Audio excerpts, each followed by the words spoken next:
Glória a Deus, louvado seja o nome de Jesus, tudo bem com vocês? Louvado seja o nome de Jesus, estou feliz de estarmos aqui e vamos iniciar mais um trimestre, hein, meus irmãos? Louvado seja o nome do Senhor, tá aqui, ó, as promessas de Deus, é o nosso quarto trimestre de 2024, com as lições bíblicas. A primeira lição essa ministrada dia 6 de outubro, as promessas de Deus. Que maravilha, né? Quem não gosta de ouvir esse termo, as promessas de Deus, e quanto mais sobre essas promessas que o nosso Deus tem nas nossas vidas. É verdade ou não é?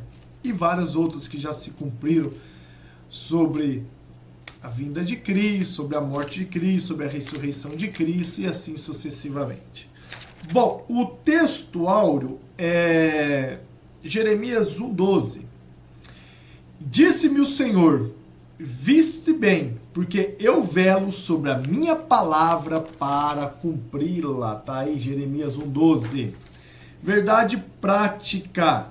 Deus faz suas promessas para que experimentemos um relacionamento mais próximo com Ele.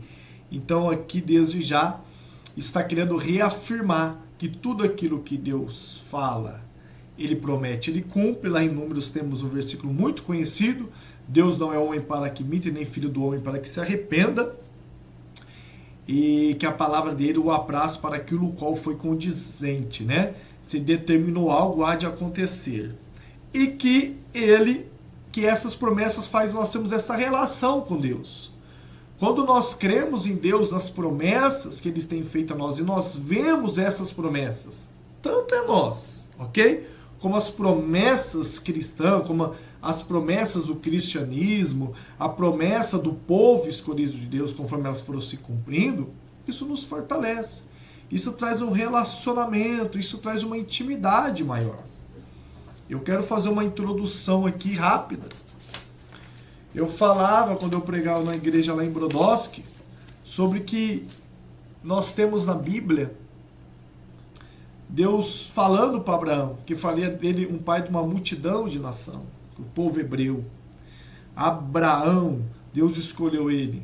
Era um povo tudo politeísta e foram ser monoteísta, que é crer no Deus, criador dos céus e da terra. E passados anos, nós vimos as promessas de Deus se cumprindo. O povo padeceu lá, ficou durante muito tempo no Egito, 400 anos, depois 40 anos para sair do deserto por causa da desobediência. Mas Deus foi firmando o pacto com aquele povo conforme o povo se voltasse para ele. E o povo herdou a terra prometida. O povo foi negando a ele, aproveitando para falar de Jeremias, foi negando o nosso Deus. Jeremias veio com a palavra dura de que Jerusalém seria destruída. E foi destruída. O reinado babilônico que reinou durante 70 anos. Então, tudo o que foi sendo dito lá em Isaías, que viria o menino de uma virgem, em Miqueias também, em Zacarias tem a promessa que viria o Salvador. O profeta messiânico, Isaías, com algumas promessas, Isaías 55, bem famoso. Acho que vai até falar aqui na lição, vai falar. A leitura bíblica, leitura em classe. De que o Senhor, 55, Isaías 53 também, de que a vinda do Messias, que levaria sobre todas as nossas enfermidades, toda a nossa transgressão. E nós sabemos que passou os anos, passou os períodos dos impérios egípcios, Império Assírio, Império Babilônico, Império Persa, Império Grego, no hiato entre o Velho Testamento e o Novo Testamento. E se cumpriu, o Messias veio. E quando ele veio, quando ele estava ali com os discípulos, em um momento ele disse para os discípulos que ele deveria padecer na cruz do Calvário. Alguns discípulos não queriam aceitar, mas ele padeceu. E ele, a ter padecido, ele disse: eu vou ressuscitar. Aí temos a passagem no caminho de Emaús, os dois discípulos, tal, caminhando, chegaram de Jesus, conversando com eles porque eles estavam tão tristes. E eles falam: vocês não sabem. Um dos homens falava dos discípulos: você não sabe o que tem acontecido aqui em Jerusalém? E que o Jesus, né, um profeta, em palavra, em poder, e que ele morreu, que deveria ressuscitar, tal, de certo que as mulheres foram lá e viram o sepulcro, ninguém tinha lá, e que Jesus depois entrou na casa, ceiou com eles, aí caiu as escamas dos olhos, e Jesus desapareceu. Então Jesus disse que ia ressuscitar, e ele ressuscitou. E nós temos ainda mais uma promessa, que ele disse que ele virá para buscar a igreja. Olha que coisa linda. Então, os acontecimentos da Bíblia, as promessas que a gente vê se cumprindo, tanto messiânicas, cristãs, como para as nossas vidas, em particular, quando nós temos, isso aumenta a nossa fé. Isso é uma base importante para fundamentar o cristianismo, aquilo que nós cremos, aquilo que nós acreditamos. E isso faz com que nós venhamos ter experiências com Deus. Então é muito bonita o que falou esse texto áureo. A leitura em classe, Isaías 55, do versículo 6 ao 13, você pode ler aí, que começa com um versículo famoso: buscar o Senhor enquanto estar perto, deixe o ímpio o seu caminho. Nós vamos desenrolando isso conforme nós formos fazendo o estudo, tá bom? Introdução. As promessas divinas têm como objetivo atender os desígnios de Deus. Para se concretizarem, elas dependem da fé plena nele, em sua palavra. Por isso, ao longo desse trimestre, estudaremos a respeito das promessas de Deus e os seus desdobramentos em nossa vida cristã. E, especificamente, nessa lição, desenvolveremos o assunto. Bom, primeira coisa, as promessas de Deus, elas vão, para acontecer aquelas na nossa vida, nós temos que estar fundamentados em Deus, sermos escolhidos por Deus, temos que aceitar a palavra dele, ter fé nele, para ser participante dessas promessas, ponto. E algumas que vão se cumprir independente de nós queremos ou não, sem condições, incondicionalmente, ok? Há de se cumprir. Primeiro tópico, vamos lá, um convite de Deus. Subtópico 1, um convite, uma promessa. Isaías 55 é o convite de Deus para Israel desfrutar de uma grande bênção divina, uma promessa maravilhosa de redenção. O versículo 11 diz: assim será a palavra que sai da minha boca, ela não voltará para mim vazia, antes fará aquilo que apraz e prosperará naquilo que enviei. Falei sobre isso. Aqui o poder da palavra de Deus é destaque. Essa palavra sempre agirá um propósito, quer para a redenção, quer para a condenação. Então não pode retornar vazia, porque soberano é zeloso para cumprir. Nessa veracidade da palavra é que as promessas de Deus estão firmadas. Contudo, é preciso alguns passos. Então, primeiro falando sobre o convite, que o Senhor nos convida. Na lição 2, lição 3, vai fazer a distinção, depois eu vou falar um pouco sobre isso, das promessas que existem para Israel e para a igreja. Os assembleiros são dispensacionalistas, né? Que crê na dispensação. Aí temos os aliancistas, que acreditam que essa aliança é para todo o povo, independente de ser judeu, ser grego, como diz o versículo do apóstolo Paulo. Mas depois nós vamos falar sobre isso. Então aqui fala sobre o convite que Deus fez a esse povo, ao povo de Israel. Para que o povo se voltasse para ele, para que o povo deixasse os maus caminhos, que o povo viesse se arrepender, porque o Senhor tinha uma promessa na vida deles. O Senhor tinha algo para fazer. Voltando, lá na Bíblia nós lembramos da cidade santa, da Canaã. Deus fez uma promessa de levar esse povo para essa terra. E com todos os intempéries que aconteceu no caminho, com todas as blasfêmias, o povo ter adorado um bezerro de ouro, e muitas das vezes abandonando, falando para Moisés, era melhor nós termos ficado lá no Egito. Então o povo murmurando, como diz a Bíblia, usa essa palavra, os murmuradores, com todos esses intempéries. Moisés não entrou na terra prometida, vários não entraram por causa da murmuração, ficaram 40 anos rodeando por causa das blasfêmias, mas mesmo assim teve um povo que chegou até essa terra. Chegaram lá, foram espiar, Josué e Caleb. A terra tinha gigantes, frutos, cachos de uva, mas eles herdaram a terra, uma promessa incondicional, na minha visão, porque tinha condição de obedecer a Deus, mas o povo desobedeceu a todo momento, Deus perdoando e levou o povo para essa terra, que é onde é Israel hoje, né? Que depois é destruído, o templo, 70 anos depois de Cristo, e fica todo o povo judeu disperso, até que depois da Segunda Guerra Mundial, 1948, nós temos a emancipação do Estado de Israel, onde se juntou o seu povo novamente. Então Deus quer cumprir promessas no meio do seu povo. Seja o povo de Israel, que muitos acreditam como Assembleia, o povo dispensacionalista, que é o povo escolhido, como todos aqueles que se agregarem a essa fé cristã, que é os gentios, que somos eu e você, que Deus tem uma promessa para nós. Subtópico 2. É preciso buscar ao Senhor. No versículo 6 do capítulo 55, aparece o seguinte imperativo. Um termo imperativo na língua portuguesa. Buscai ao Senhor enquanto se pode achar. Invocai porque Ele está perto.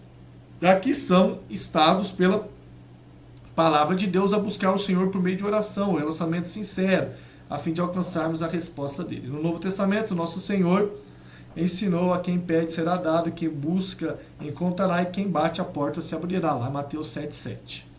O Senhor Jesus então confirma: porque aquele que pede recebe, o que busca encontra, o que bate a porta se abre. Então fala sobre que nós temos o tempo, estamos no tempo em buscar a Cristo, em aceitar Cristo na nossa vida, se arrepender dos nossos maus caminhos, buscar ser incluídos, ter essa inserção nas promessas que Deus tem para a terra, para os povos da terra, para Israel, para a igreja. Nós estamos inseridos dentro dessas promessas. Umas igrejas acreditam que só vem aquele o qual o Pai chamar, que existem os escolhidos, os eleitos, como as igrejas reformadas. Nós, assembleanos, acreditamos não, que o evangelho é pregado a toda criatura, basta aquele que quiser crer e aceitar a Cristo. Então, nós temos que aceitar. E nós temos esse relacionamento com Deus, em buscá-lo, através do quê? Da oração, de uma comunhão. Quando nós se tornamos cristãos e temos essa cosmovisão, né, de Deus, desse relacionamento para com Cristo, que é o metafísico, né, que transcende a nossa terra, nós temos que pôr o joelho no chão, acreditar que esse Deus da Bíblia, o Deus que chamou desde lá o povo hebreu com Abraão, o Deus que criou os céus, a terra, que é o nosso Deus. Nós temos que relacionar-se com Ele, o quê? Buscando Ele, dobrando o joelho no chão, falando com Ele, buscando a revelação da Tua palavra, lendo a Bíblia, porque é através da Bíblia que nós adquirimos a nossa fé. A fé nos leva a acreditar em coisas impossíveis. A fé nos leva a acreditar aquilo que os nossos olhos não estão vendo, mas que pela fé há de acontecer, não é isso que diz a Bíblia? A fé é o firme fundamento das coisas que se esperam e a prova daquilo que não se vê. Então, existe algo que nós temos que fazer para se relacionar com esse Deus. Tem muitas pessoas que ficam frustradas, porque, infelizmente, por alguns intempéries da vida, não por culpa da pessoa, não estou aqui para colocar isso diante de você, mas às vezes a vida dela não está acontecendo como deveria. Vamos fazer uma análise de nós. Então, se eu for um santinho, se eu fizer tudo bonitinho, buscar a Deus, então eu vou ter a vida mais maravilhosa do mundo, eu vou viver até 200 anos, vou ver os netos dos meus netos, e tudo de bom vai acontecer na minha vida? Não, infelizmente não, porque o preço do pecado de Adão é que nós teríamos o quê? A mulher ter dor de partos, que nós teríamos que trabalhar para ter o nosso sustento. Que essas coisas, enquanto nós estivermos nesse plano aqui, há de acontecer conosco, passar as tentações, passar as lutas. Mas isso não pode interromper, isso não pode desanimar nós na nossa caminhada, na nossa fé com Cristo. Temos que continuar buscando, se relacionando com Ele. Não é fácil, não deve ser fácil. Para quem já passou por situações duras na vida, graves, de perda, de doenças e assim sucessivamente. Mas quantos relatos nós temos na Bíblia, na caminhada, desde a patrística da igreja, na vida da igreja, dos santos, dos grandes homens de Deus, que também tiveram luta, que também padeceram. Se eu desafiar a minha fé, a minha vida cristã, e relacionar de que tudo tem que estar indo bem para que Deus esteja comigo, eu vou ser um frustrado, eu vou ser um desanimado. Porque isso não é a vida. A vida é cheia de lutas mesmo, cheia de dificuldades. Mas isso não pode impedir eu de estar buscando a Deus, de me relacionar com Ele. Tá bom? Subtópico 3. É preciso se arrepender. Na busca sincera a Deus, devemos nos converter ao Senhor de todo o coração, pois Ele é poderoso em perdoar. Isaías 55:7 fala isso. Deixe o ímpio o seu caminho e tal. Quando o arrependimento impulsionado pelo Senhor acontece, aqui está falando arrependimento impulsionado pelo Senhor, que é uma impulsão do Espírito Santo, que é Ele que convence o homem do erro e do pecado. Fazer um adendo. Por isso que você tem que continuar pregando a Bíblia, falando de Deus para as pessoas. Quem vai fazer a obra é o Espírito Santo, não se preocupa, tá? Percebemos quanto que os pensamentos do Senhor são maiores do que o nosso. Seus caminhos são mais altos que o nosso. 55, versículo 8 e 9 vai estar aí. A gente conhece muito bem isso aí. Assim, toda pessoa que tem um encontro pessoal com o Senhor Jesus experimenta o júbilo e florescimento espiritual no lugar de aridez e sequidão.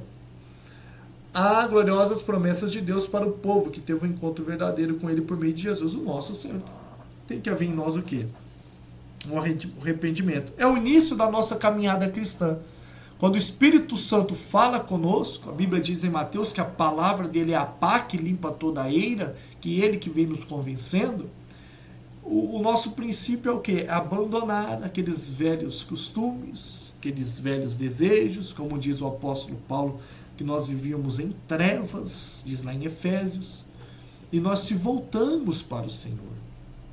E ali tem um processo de conversão, primeiro o arrependimento, o batismo, e assim nós damos iniciação da nossa vida cristã com Cristo.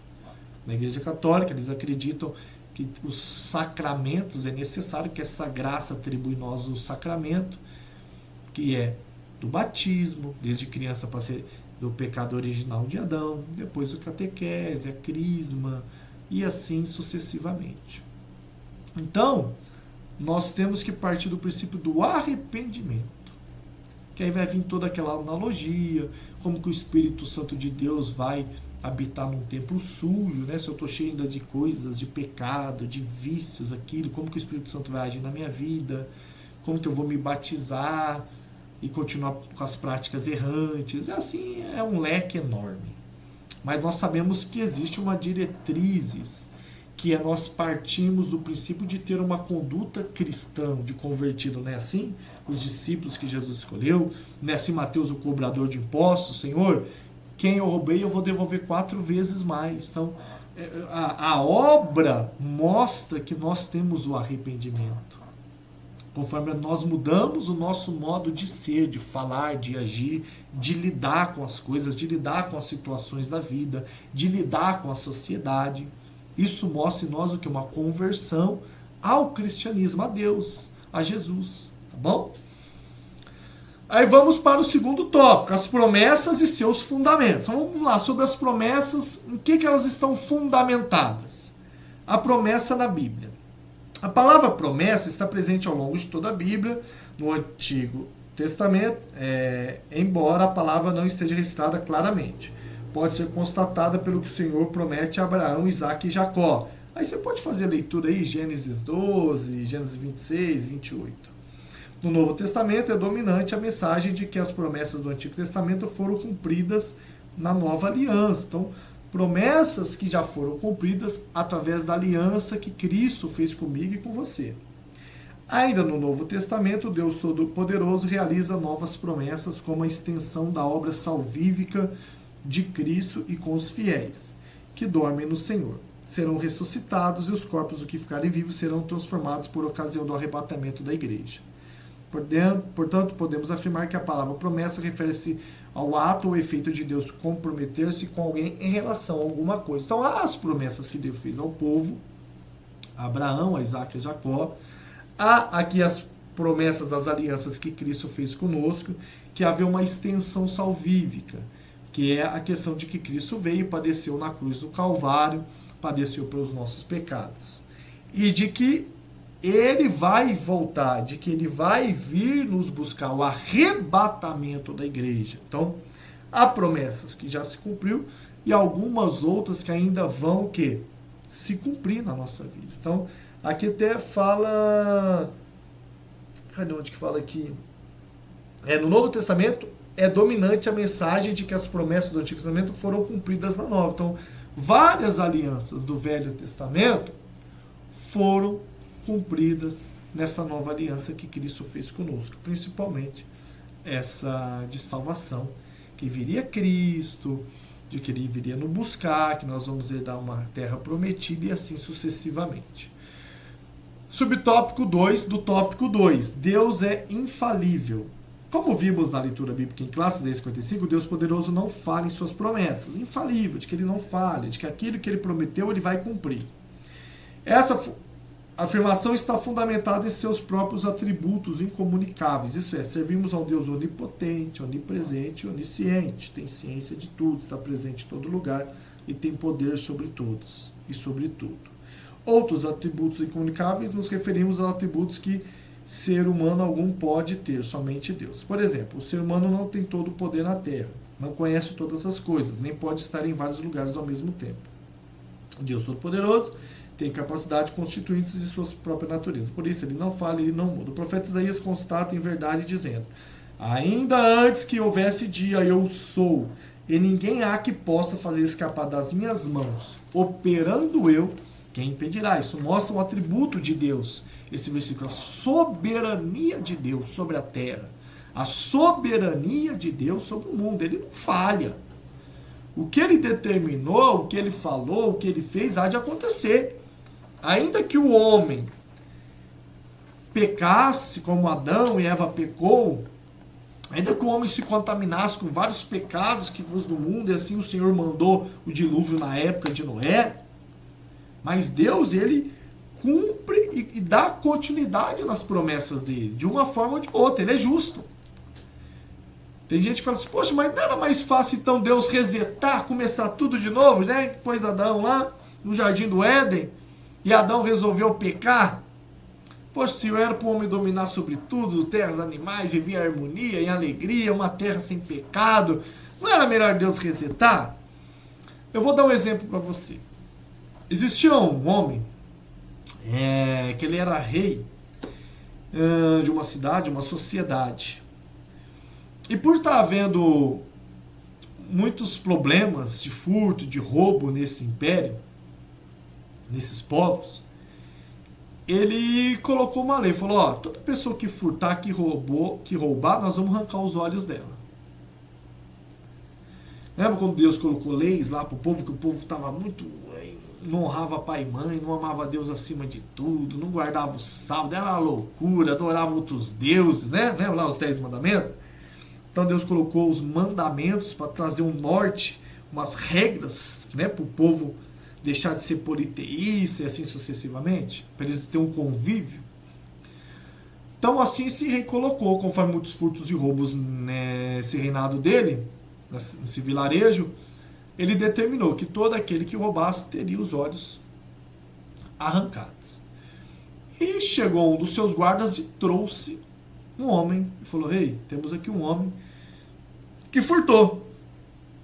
E segundo a nossa lei, ele tem que ter os olhos arrancados. Aí o rei falou, tudo bem, assim tem que ser feito. Aí o guarda do seu reinado disse, só tem um problema, rei. Mas qual que é o problema? Ele é o príncipe. Príncipe é o seu filho. Eu pergunto para você, se você fosse o rei, o que você faria? Ah, então ele pode simplesmente mudar a lei. Não, vou mudar a lei aqui em favor do meu filho. Ah, mas se fosse o filho de um plebeu, se fosse um filho de um escravo, ele teria os olhos arrancados? Então, esse rei, ele não poderia ter essa atitude. Ah, eu vou mudar. Então eu vou baixar aqui uma lei para poder salvar o meu filho. Eu pergunto para você, o que você faria? Mas o rei, querendo ser cumpridor do que ele falou, querendo ser justo, em agir com retidão, quer os seus atributos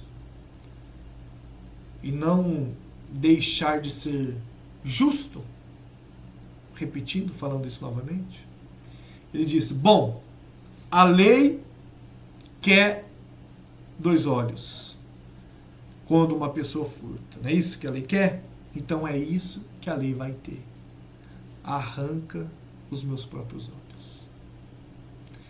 Então nós fazemos uma analogia com que Deus, diz lá em João 3,16, enviou o seu único filho para padecer, para que todo aquele que crê, para que todo aquele que nele crê não pereça, mas tenha vida eterna.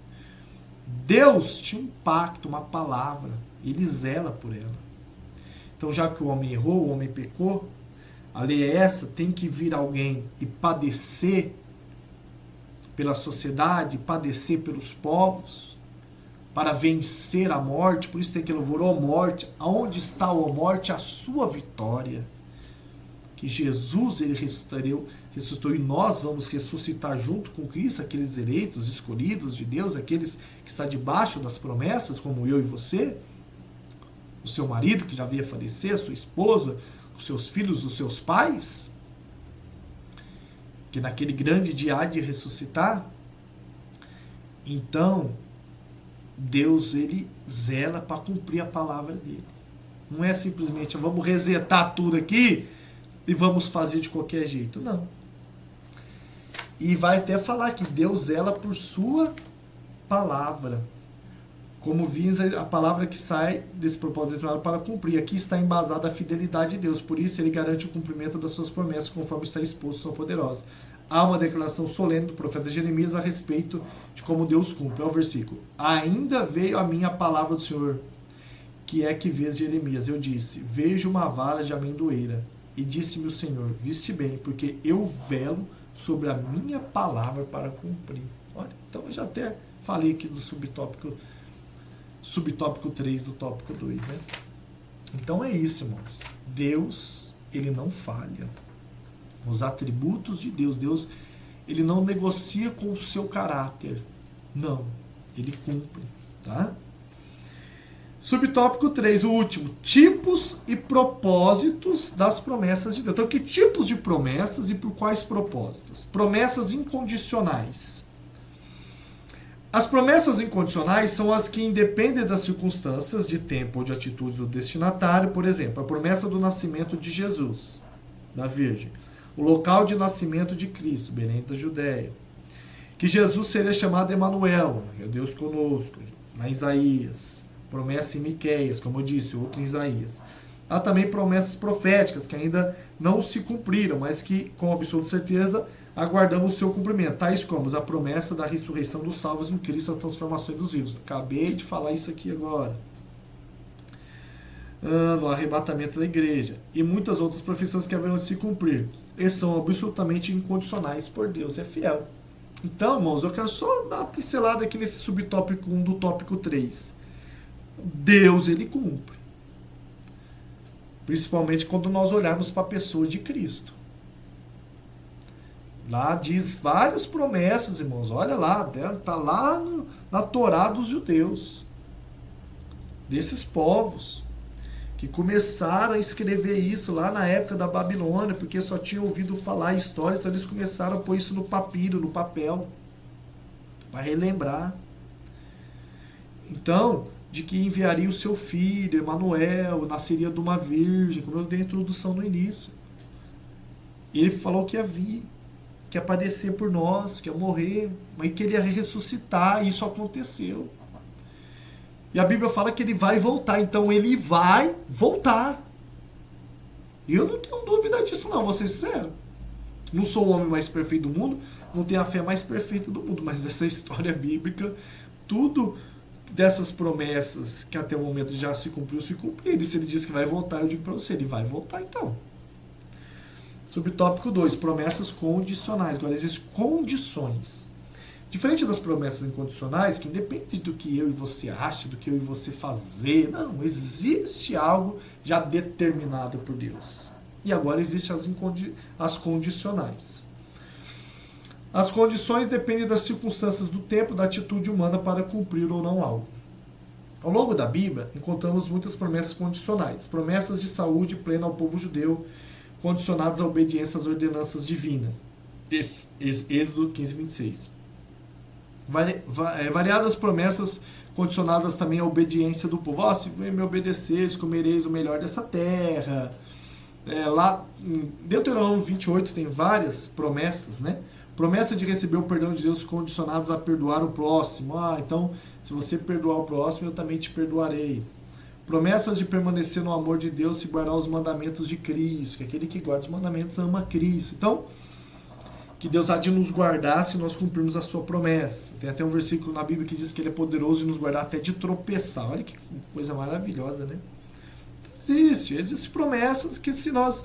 Vou dar um exemplo. Aquele que honrar o pai e mãe, que prolongarão os seus dias aqui na terra. Irmãos, eu creio nessa promessa. Que o filho, que ele honra o pai e a mãe, que ele tem a vida dele guardada, tá? Mas eu acho que não é bem assim, eu conheço pessoas que eram obedientes, isso, aquilo. Irmãos, eu não vou julgar por experiências de pessoas. Eu vou crer, tá? Se há uma promessa em cima disso, então que vamos honrar o pai, vamos honrar a nossa mãe. Então eu acredito, tá bom? O propósito das promessas de Deus. Ao longo da Bíblia, percebemos diferentes propósitos para cumprir suas promessas. O primeiro deles é o de Deus estabelecer uma aliança com o ser humano. O segundo, de reconsiderar o destino da raça humana, dando-lhe uma oportunidade por meio de um justo. Noé, né? Noé, tal, põe sua família na arca. O povo desobedeceu tudo a Deus, a terra estava pecaminosa, falou, vamos mandar um dilúvio aí. Até fala que Deus se arrependeu, né, de fazer o homem. Outro propósito seria mostrar a eleição de um povo como parte da sua aliança, como Abraão. Deus escolheu Abraão, um povo que seria o povo de Hebreus. O povo hebreu, que é o povo de Israel. Da descendência Abraão, Isaac e Jacó. Jacó não lutou com o anjo, Jacó segurou o anjo, não deixou subir, né, aquela luta. Ali Deus não mudou o nome dele para Israel. Então todos os descendentes da semente de Jacó, de Israel, que mudou seu nome, são israelitas. O que nasce no estado de Israel, que foi emancipado em 1948, são israelenses. Tá? Além desses, certamente, um dos grandes propósitos de Deus é fazer as promessas, realizá-las, tem a ver com zelar pela tua palavra. Isaías 55, 11 e 12 fala isso, né? Que ele zela. Assim será a palavra que sair da minha boca, ela não voltará para mim vazia. Quando experimentamos o cumprimento da promessa de Deus, temos a certeza inabalável de que Deus se relaciona conosco e por isso não estamos sozinhos no mundo. Glória a Deus. Conclusão. Deus é soberano e zela pela sua palavra. Aprendemos que a promessa é um compromisso de Deus a respeito de algo com alguém. Há promessas condicionais e condicionais, vistamente diferentes propósitos, pode estar por trás de cumprimento das suas promessas. Mas um dos mais relevantes é estreitar relacionamento com Deus. Que Deus nos ensine a confiar nele e guardar o cumprimento das preciosas palavras. Então, é isso. Deus tem promessas condicionais e incondicionais, promessas que ele disse que está escrito e já se cumpriu, outras ainda hão de se cumprir, um exemplo como o arrebatamento da igreja, de que ele voltará e de se relacionarmos com esse Deus, para que nós venhamos ser participantes dessas promessas de Deus para com a nossa vida. Tá bom, meus irmãos? Obrigado, deixa o like aí, fortalece a gente. Que Deus abençoe em nome de Jesus.